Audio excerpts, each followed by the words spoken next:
আশা করুন সবাই ভালোই আছেন। আজকে দুপুরে কি কি রান্না করলুম তাই তোমাগুলোর সাথে শেয়ার করুন।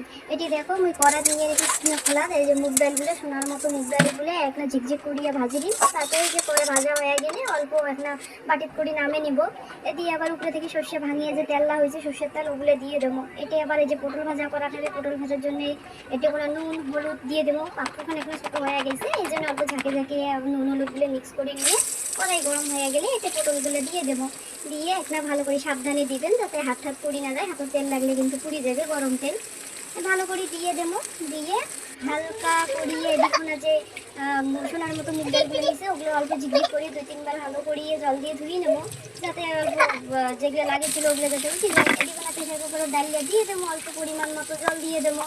তার উপরে দিয়ে দেবো হলে কাটি রাখি সবজিগুলো গাজর আর বিনস, যেহেতু ভেজ ডাল বানাবো ওই স্ট্যান্ডার্ড ডাল বানাবো ওই জন্য গাজর আর বিনস দিয়ে দিলাম। সাথে দিয়ে দিলাম এদিকে না পেঁয়াজ কুচি, তারপরে মরিচ, এদিকে না তোমার আদা বাটা, হলুদ, তারপরে দিয়ে দেবো স্বাদ মতো নুন, যাই যতখানি নুন খান সেই হিসেবে নুন দিয়ে দেবেন। তারপরে দিয়ে যে প্রেশার কুকারটা চাপে দেবো। এদিকে না যে পটল মশলা দিয়েছি ভুলি গেছি এগুলো ওরা নাকি জল লাগছে। এদিকে না এগুলো উঠি দেবো, ভাজা হয়ে গেলে বাস পটলগুলো নামে দিয়ে এটি আবার ওই কড়াইতে আবার দিয়ে দেবো অল্প করিয়ে তেলগুলো যেহেতু পটলগুলো দো পেঁয়াজি করবো এই জন্য অল্প এই যে দিয়ে দেবো 2-3টে হলে কাঁচা লঙ্কা উপরে দিয়ে দেবো পেঁয়াজ দিয়ে দেবো। অল্প ভাজা ভাজা লাল লাল ভাজা ভাজা হয়ে গেলে এদিকে দিয়ে দেবো তোমার হলে পটল ভাজা হয়ে গেছে। পটল এদিকে সাথে নামে নেবো। হালকা উপরে গিয়ে নুন দিয়ে দেবেন যাতে পেঁয়াজগুলোর সাথে অল্প নুন লাগে। নুনটা দিয়ে অল্প হালকা করে ভাজি নিয়ে এই যে নামিয়ে নেবো। সাবধানে নামাইবেন, পড়ে গেলে সর্বনাশ হয়ে যাবে।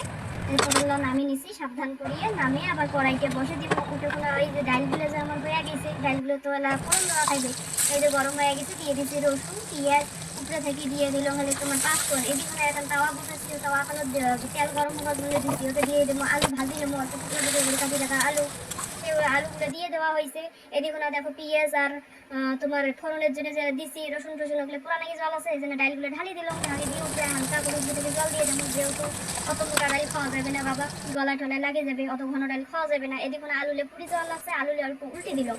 আলু ভাজা হয়ে গেছে নামিয়ে দিলাম, ডালও হয়ে গেছে ডালগুলো নামিয়ে দিলাম। কড়াইতে এলা ধুইয়া মাঞ্জি উপরে থেকে সর্ষে ভাঙা সর্ষের তেলগুলো ওগুলো দিয়ে দিলাম। দিয়ে দেবো উপরে থেকে গিয়ে তোমার হলে তেজপাতা, তারপরে দিয়ে দেবো দালচিনি তোমার পরিমাণ মতো, তোমার আইডিয়া মতো দিয়ে দেবেন তোমরা হলে এলাইচি। উপরে থেকে দিয়ে দেবো হলে পেঁয়াজগুলো অল্প ভালো করে লাল লাল করে ভাজি নেবো। দেওয়ার পরে ভাজি নেওয়ার পরে দিয়ে দেবো ওটা তোমার রসুন বাটা আর আদা বাটা দেওয়ার পরে ওগুলো অল্প ভালো করে মশলা মাখিয়ে নেবো যাতে কাঁচা কাঁচা গন্ধ না হয়। গন্ধ হইলে কিন্তু পরে অসুবিধা হবে খাইতে। তারপরে দিয়ে দেবো তোমার হলে লবণ স্বাদ মতো, যা যতটা খান দিয়ে দেবেন পরিমাণ মতো। তারপরে দিয়ে দেবো হলুদ, জিরের গুঁড়া, ধনিয়া গুঁড়া, দিয়ে দেবো কাশ্মীরি লঙ্কা গুঁড়ে। আর ওই কাঁচা লঙ্কা ওদি কিন্তু ওই আদার সাথে বাটা ছিল, কাঁচা লঙ্কাটা ওটি গুঁড়া দিয়ে দেবেন, নাইলে কিন্তু খালি লাল লালে হবে, ঝাল ঝাল কিন্তু মটন কষা হবে না।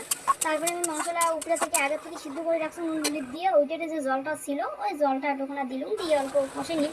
নেওয়াতে ফুটি উঠলে ওই ওখানে দিয়ে দেওয়া হবে টমেটো, যাতে টমেটোটা সিদ্ধ হয়ে গেলে অল্প ভালো করে কষিয়ে দিয়ে দেবো সিদ্ধ করে রাখা আগে থেকে সিদ্ধ করে রাখা মশলা। যেহেতু মটন করে সিদ্ধ করা আছে তাহলে আর উপর থেকে কোনো সিদ্ধ করা লাগবে না। আলুলে সিদ্ধ হতে যতক্ষণ টাইম লাগবে ততখানি তো গোটা আলুগুলো একসাথে মশলার সাথে দিয়ে দেবো। আলুগুলো দিয়ে অল্প ভালো দিয়ে 2-3 মিনিট অল্প কষে নেব। কষে নেওয়ার পরে দিয়ে দেবো জল উপর থেকে, এই যে মাংস কষা যে জলগুলো যে রাখা হয়েছে সাইডত ওই জলগুলো দিয়ে দেবো। ওই জলগুলো শুকাইতে যতক্ষণ টাইম লাগবে ততক্ষণে এই যে দিয়ে দিলাম জল দিয়ে বাস হয়ে গেছে। এ কষে নেবো, নিয়ে ঢাকি দিলাম, কষে নেবো। ওগুলো আবার দেখা দিন তোমার এই যে খকবক করে ফুটি উঠে গেছে। এটা আলু দেখবেন টিপিয়ে বারে যে সিদ্ধ হচ্ছে নাকি। আলু সিদ্ধ হলে বাস নামিয়ে নেবেন। নামিয়ে নেওয়ার পরে উপরে থেকে গরম মশলা ছিটিয়ে দিবেন, বাস হয়ে গেল আমার রেসিপি। যদি আজকের ভিডিও ভালো লাগে থাকে লাইক করবেন, শেয়ার করবেন, কমেন্ট করবেন আর সাবস্ক্রাইব করে রাখবেন। বাই বাই, ভালো থাকো।